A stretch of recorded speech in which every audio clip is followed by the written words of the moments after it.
Welcome to the Learning Pines YouTube. We hope this video helps. You'll start by preparing the photo and access controls. First, sign into the Google account that owns the image and navigate to Drive.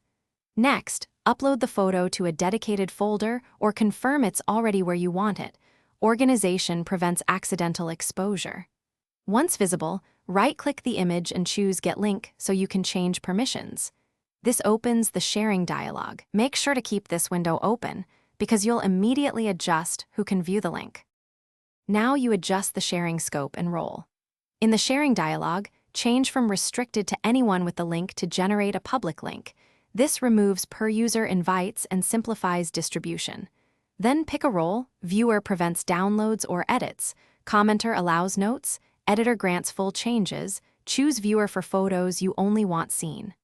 After selecting, use Copy Link and immediately paste it into an incognito tab to confirm the link works the way you expect. To embed or force a direct download, convert the share link using the file's ID. Extract the ID from the copied link and build a direct URL like Drive. Google, com/uck, ID equals file ID and export equals download.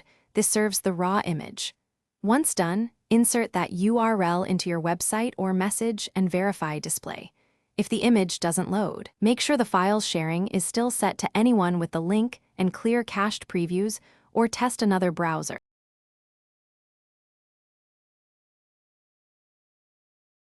Thanks for watching. Consider subscribing if we helped you.